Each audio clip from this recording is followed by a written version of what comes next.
I want to give thanks for life. You want to love black people. I'm going to say, you're the provider, Selassie, and the Almighty. Joe! Rastafari, live on the meaning of the art of our flesh. Alonjo, get the place of fire, rises high. Open the eyes, you better be wise. You don't know, take the place of fire, rises high. Yo, bring it to you, smash you.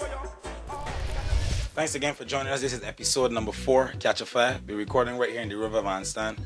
We thank you so much. Like I said before, the first 3 episodes have done pretty well, pretty decent for some lengthy clips on the internet. People usually, tend to like short clips. We're doing these episodes 30 to 45 minutes max. So like I said, we really appreciate you taking the time to view. This week, we're going to be speaking to a young person, full of energy, very vibrant. She's in the creative arts industry. She deals with fashion, you name it. Many of you know her from the social media platform, so she's no stranger to you. When we come back, we're going to start talking. Like I said, a lot of people are anticipating that we go into harder issues. That's been some of the feedback that we've been getting. But for now, we want to just focus on positive stuff. We want to highlight some of the things that have been happening, at a very, very basic level and making some small changes in society. So when we come back.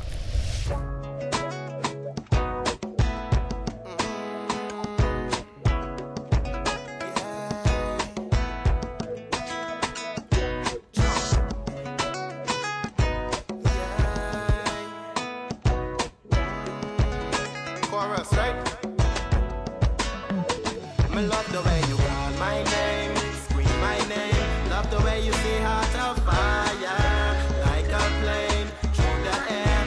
You make my loving go higher. Call my name, scream my name. Love the way you say heart of fire, like a plane through the air. You make my loving go higher. One moment with you can last me a lifetime. With the vibes and the energy you have.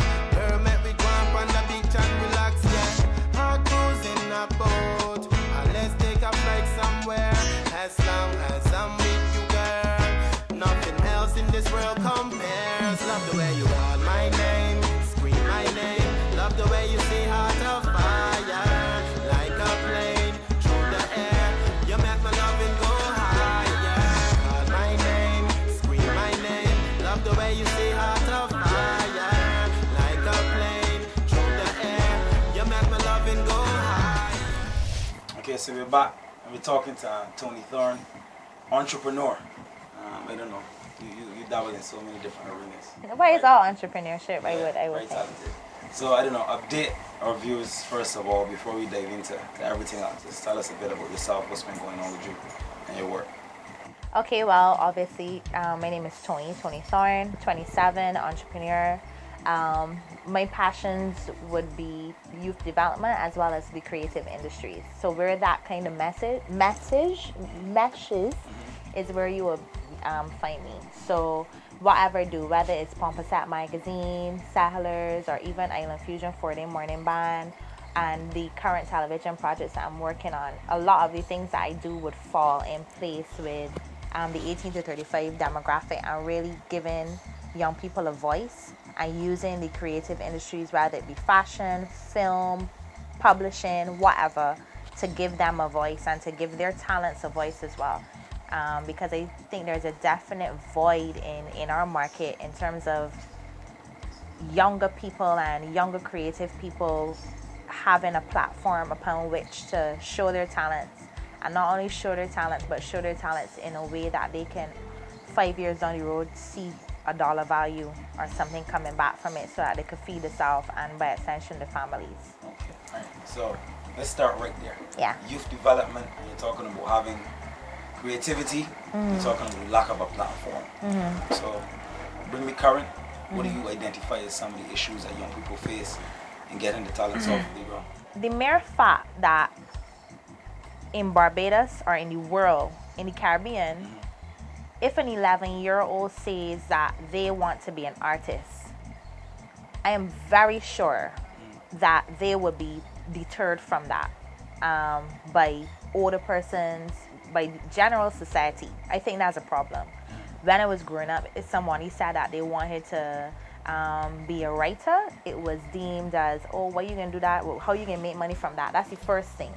And I think that's a problem. And this is across public and private education. Yeah, that's a problem, and that's the basis. So we killing dreams. We're killing young people's dreams because we're too short-sighted to see that something can be done, or we fear that something can be done, or we just don't know. And I feel like if in our society a lot,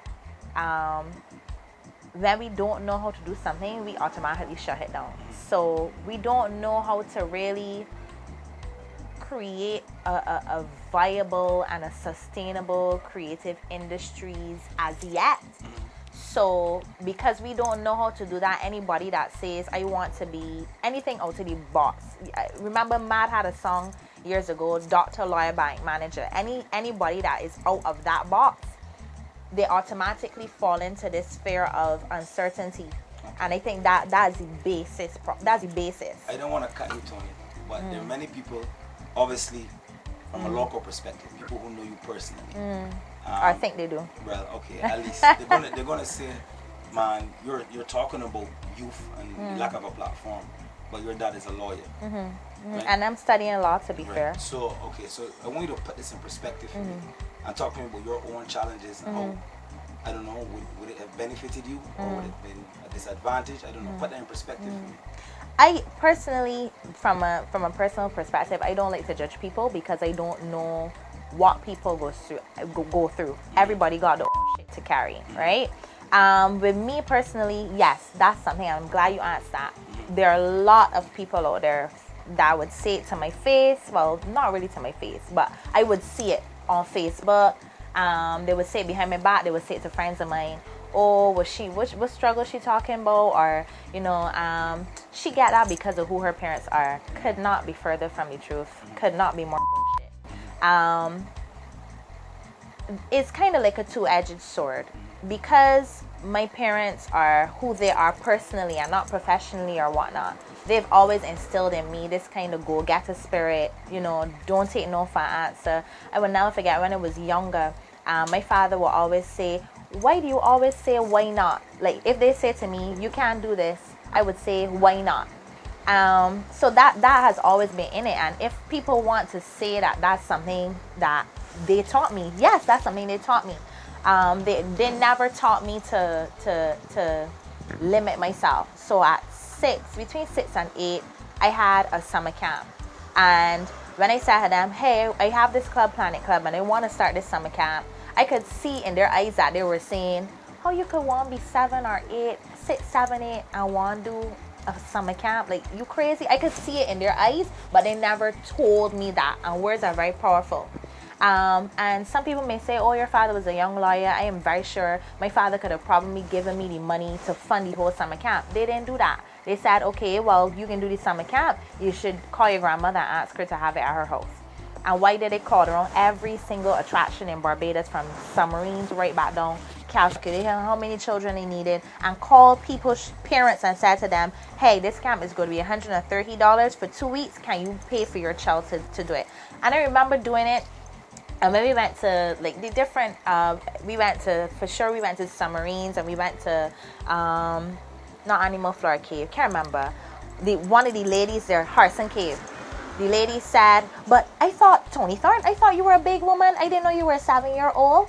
And I remember CBC coming because obviously people can believe that this young child had a summer camp and was able to basically do it on her own. But to get back to my point, in terms of what people may say, there's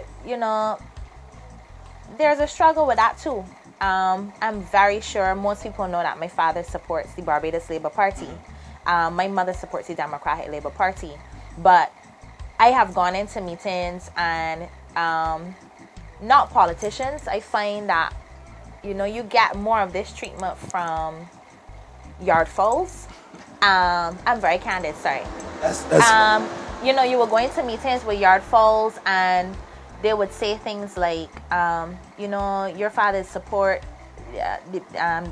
does not support the ruling party. And, even saying things like that, it's a good thing that I have friends that could back up and say, well, this is something that somebody actually said, and so there's a backlash. And I spent a lot of time because of people saying things like, you know, you only get through because of your parents and all that. I spent so much time putting pressure on myself because it felt like I had to prove myself even more. Work twice as hard? Yeah, work twice as hard. I mean, half the things that I do, probably not even half, 75% of the things that I do, my parents know from the newspaper or if it's on TV. I never asked my parents for any help with anything that I've done. Actually, when I was my first real business I started at UE, and I had entered a competition because I had asked my parents if they could give me money to help fund my clothing line. And my parents were like, no. My father was actually like, no, not that shit. You better do your schoolwork, you know? And I remember saying, I would like to do this clothing line. I can't even, my parents not giving me the money. And I saw a competition in the newspaper. I entered it and I didn't win the overall prize, but I won $500. And from there was able to start my business. And because I was studying economics and accounting, I was able to, you know, do the numbers and make it into a profitable business. From the time that happened, from the time I was able to make it into a profitable business and tour the Caribbean and stuff, my father was like, I ain't paying you your fees no more. Right? So from then, from an early age, I had to know. Talking about a different approach. Yeah, I had. So do something for me, not crossing. But obviously, you're talking about a parental approach. Yeah. Where you're talking about dreams being lost. So outside of the education system, speak to parents to me about what it is they can do in terms of giving their children a level of, I suppose, freedom. Yeah. To realize their goals. What do you think a parent should do? Because sometimes we put too much dependence on government, I suppose, to take care of our children. Yeah. So from a home perspective, what do you think? I mean, you gotta look at where the average parent has come from. Like, they grew up in a different time to us. They grew up in a time where probably, you know, the scope of things to do was very limited. Now we are in a world where, you know, to be young is to be powerful. You know, so many young, powerful people. Look at the Arab Spring, how those young people were able to change politics and to change society. And I feel that too many times I hear about situations where children are not allowed to be themselves and they are allowed to be who society dictates them to be. Not even children. I mean, sorry, forgive me, I real candid. Well, Facebook today, and I see everybody talking about what Rosemary Allen has on. Like, bullshit. You serious? The woman is expressing herself, wearing what she wants to wear. And that is a classic example. And she's not even a young person. That is a classic example of somebody dancing to the beat of their own drum. And we just falling into the same fuckery of just expecting that everybody should be the same thing. And anybody that walks a different way, talks a different way, dresses a different way, has a different view, might not believe in God, might believe in God, whatever, is seen as an outcast. And that is how our society deals with it. And what is happening with her, and she's not even a young person, I see it as the same way our society treats anybody that's different. And I think we need to, in order for us to move forward, I think we got a real cowardice kind of slave mentality going on, and in order for us to move forward, we got to stop thinking like that. So parents, if your child, you know, if your child is not thinking like you, that's not the opportunity to put up blocks and seek rehab, you know. Children too, though, your parents, there are things that my parents would have said to me that I was like, you're talking bare junk. In my head, and as I got older, I would actually tell them that, you know, you talking bare junk. But sometimes there's guidance in that, and sometimes you need that too, because sometimes Are you concerned about how the youth are right now? There's a lot of talk about youth being in crisis, young people. You talk about the targeting the 18 to 35 age. Yeah. So that's the essence of life right there. 18 Yeah. to 35. Yeah. What do you gather? You think that the youth are in trouble? Okay, so I teach two sets of children. I teach at Codrington, and then I teach dance in Africa, and I was teaching at youth service. And I feel that I'm not concerned about the young people. I think that they're a lot more outspoken than I was at my age, and I was real outspoken. I think there are a lot more influences, and I think that, you know, yes, there are issues that you will deal with. I mean, we live on earth, we don't live in heaven. So I feel that you know, yes, we have a lot more issues to deal with. Yes, children are starting, allegedly starting sexual activity earlier, or is exposed now. I don't know.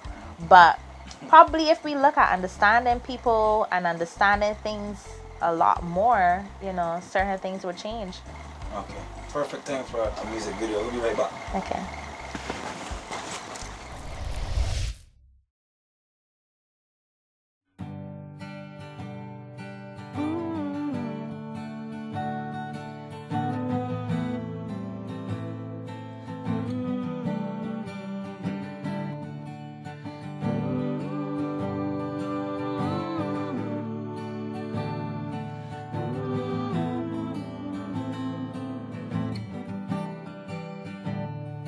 Been so kind, 'cause you are still here.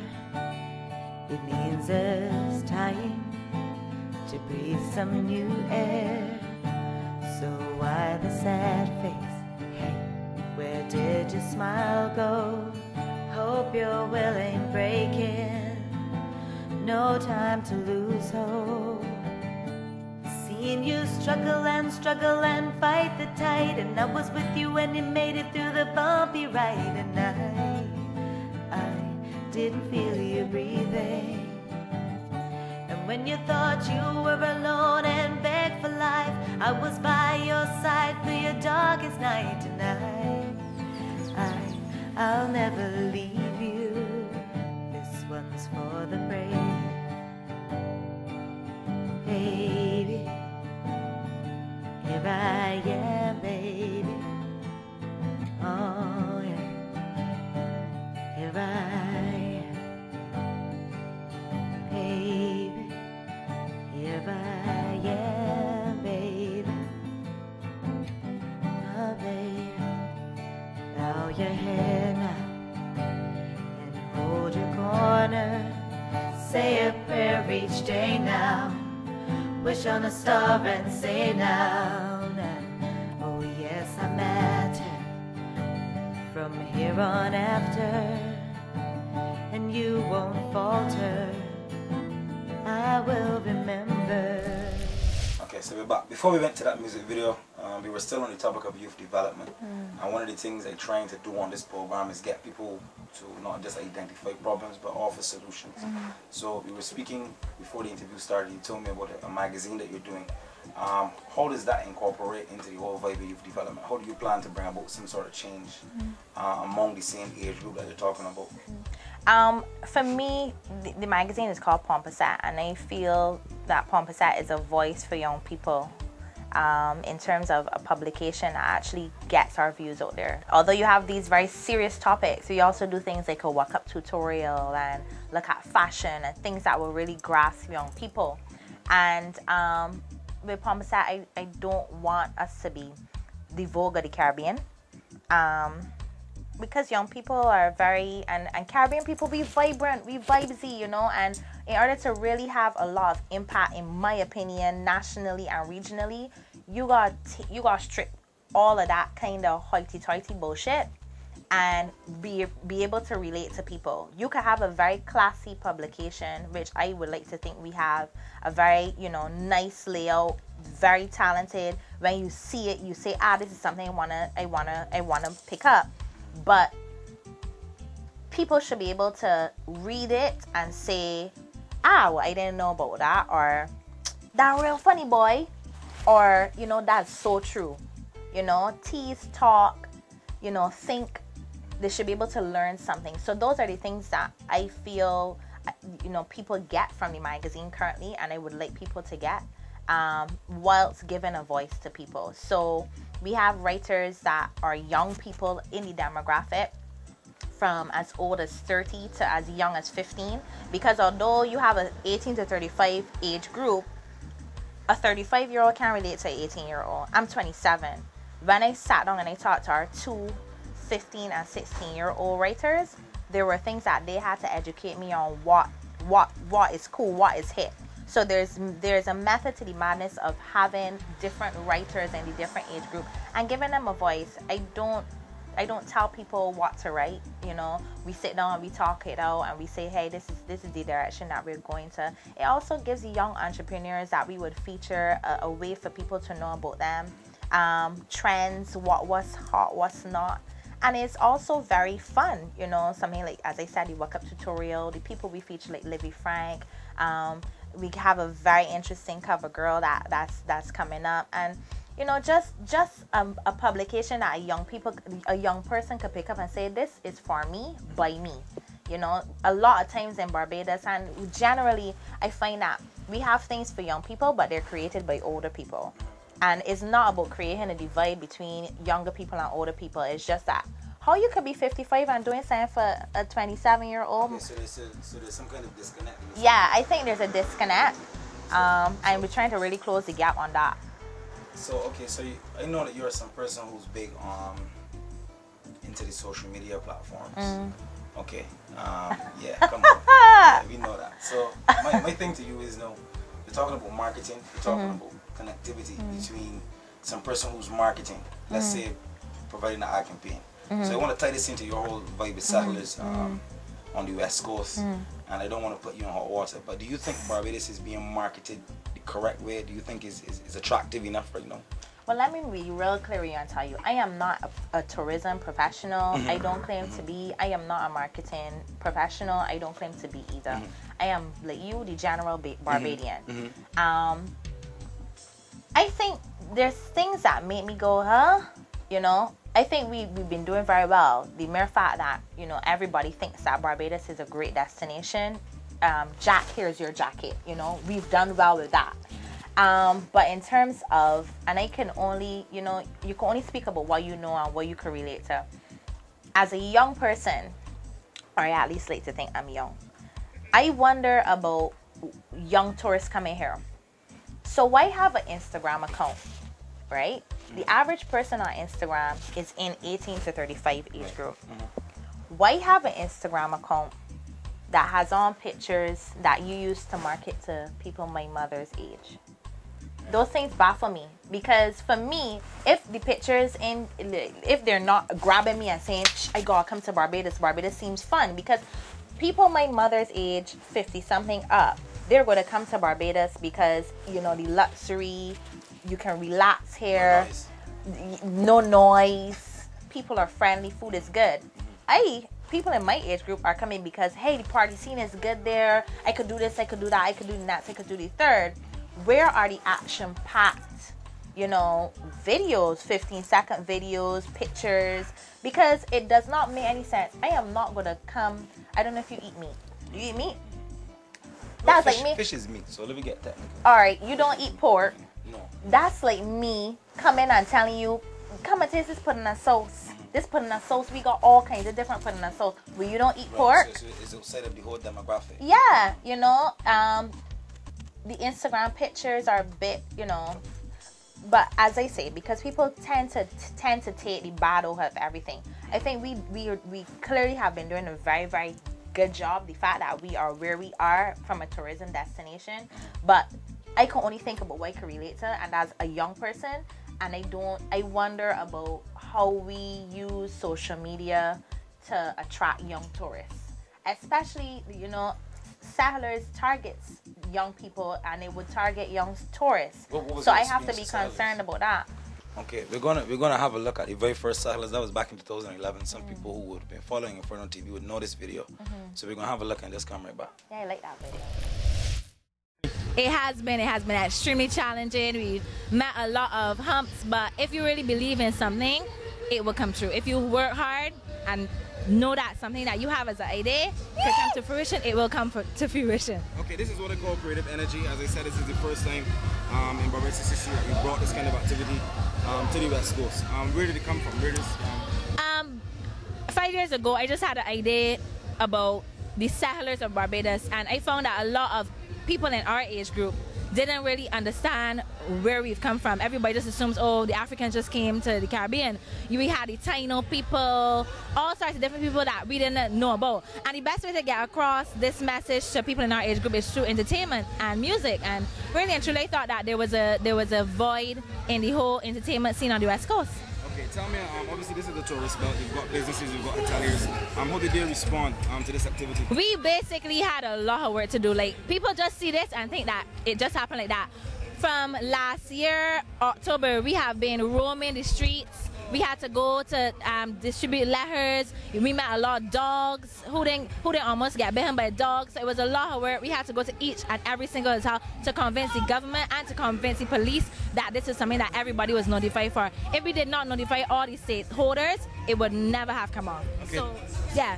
We had a lot of work to do. Okay, talk to me about government. You just mentioned government. What was the level of support coming from the BTA? You minister, the representative for this area? The representative for this area has been extremely supportive. He was there for our launch. He was even one of our key advisors in terms of how to be able to take this from page to stage. So he was, we have all thanks to him. Okay, I don't want you to get run over, Tony. The action is coming. We're going to talk some more. All right. First of all, Derek, you got your UV breakfast party coming up. What's your honest opinion? What do you think about the West Coast experience so far? It's a very good product. I think holistically, it's gonna be something that's gonna be very big in years to come. For the first year, it's been very well executed. So yeah, I look forward to it next year, definitely. We always have your news, entertainment with there. West Coast experience. What's your vibe? What's your feeling? Off the chain, fabulous. Really good turnout. It's well organized, and everybody's having a great time. Okay, if you had to say something to the government, the BTA, hoteliers. Oh, don't even finish the question, Philippe. Of course, the Ministry of Tourism. There's so many hotels, so many villas, so many guest houses on the West Coast that this is something that is really a good tourism product. Yo, man, this is amazing, brother. You know what I mean? I love the vibe. It's innovative. It's different. And it's what it takes to make Barbados step up on the global platform of entertainment. So I love it.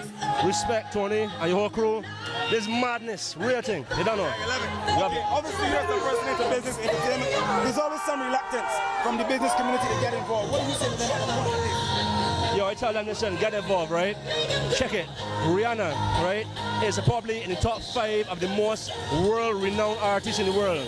If you're seriously investing in us and entertainment and business entertainment, right, the country of Barbados, tourism is our #1 business. We stand against so much. So I want government to understand that, no, this is a small, jokey thing. This is a global thing. You understand what I'm saying? So get involved and let's try and get this tourism thing bursting for entertainment. You know what I'm saying?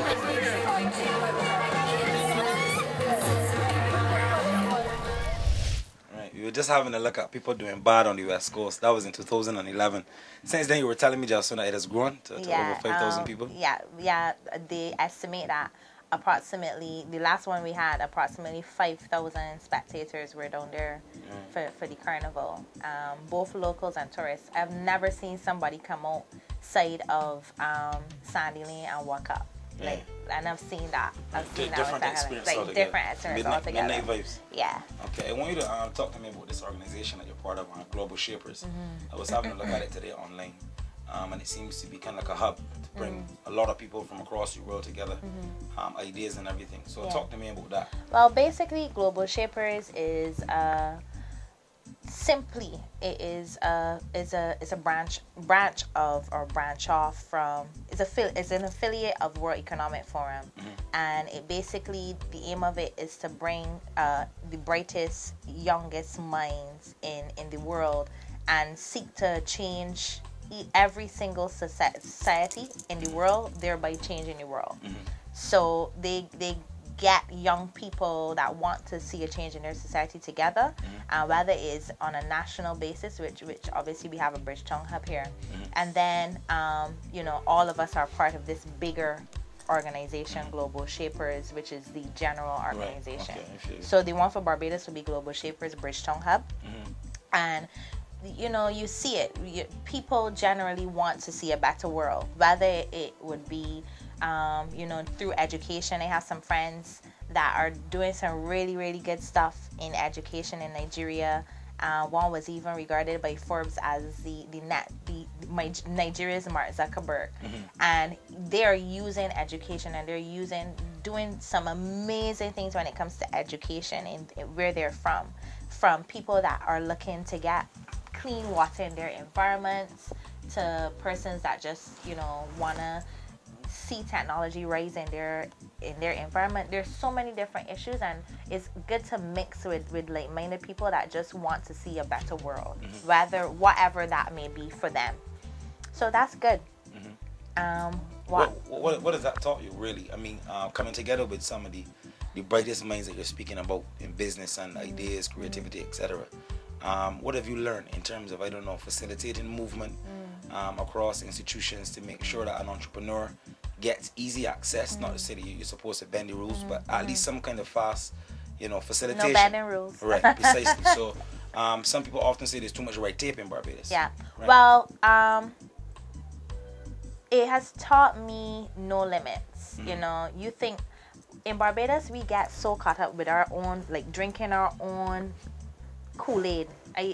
Somebody said to me the other day, oh, that person is drinking a lot of own Kool-Aid. We spend so much time drinking our Kool-Aid, and they got people out there that drinking champagne. So we get hype over a lot of crap. So I start a business and I feel that I'm Mark Zuckerberg all of a sudden, and I don't really understand. I'm not competing with person sitting down next to me. I'm not only competing with that person, I'm competing with the person that is doing a magazine too, but making millions of dollars off of it, or you know, having millions of readers. 250,000 people.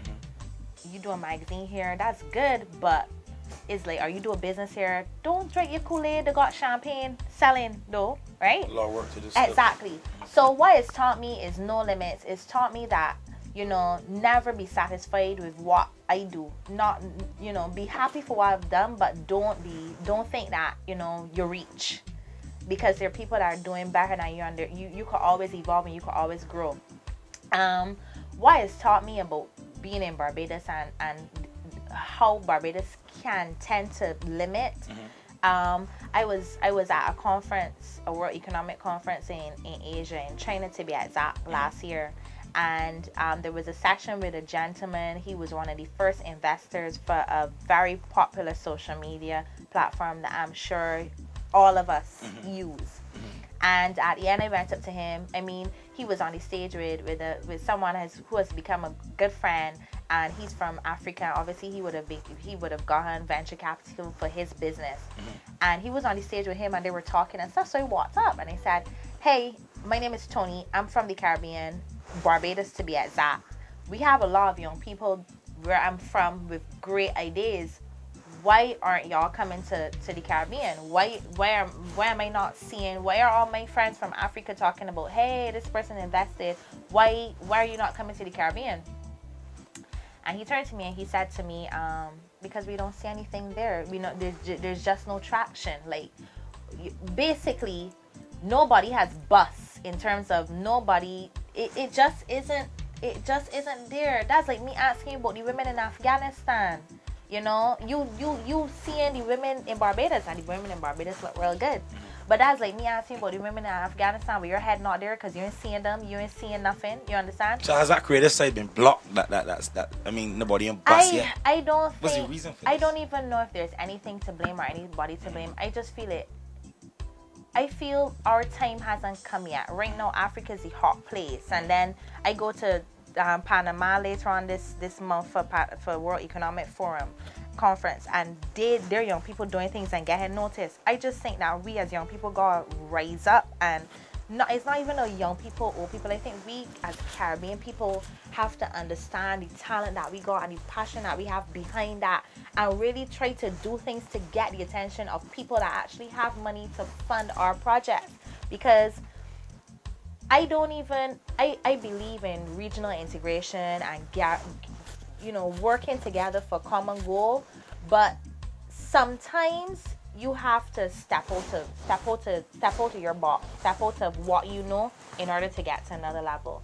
And I know there's so many young people that have great ideas and have the passion and work hard and humble and then drinking their own Kool-Aid and deserve it. But I feel like if something is happening that we are not getting these people's attention, and I feel within the next 5 years, if I could do all that I can do, even if it means going to a conference and going up to a man and saying, hey, check out the Caribbean, even if it's that small thing, whatever I personally can do to help, I will do. And I think if everybody has that mentality, we would get a lot further. But before we leave, and I know that we only got a little bit of time, I think that we got a lot of sense of entitlement too, and we always feel that somebody there to hold out a hand to give us something, and that's why probably people may feel that somebody's be holding out the hand for other people. Me, I've been a victim of that. You gotta look out for what you want to look out for. In terms of, there's this choreographer that said, nobody ain't gotta help you but your motherfucking self, right?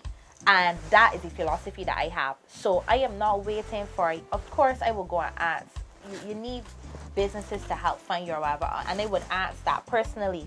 But you can't stop there. If you want something, go and get it. Nobody is sitting down studying you.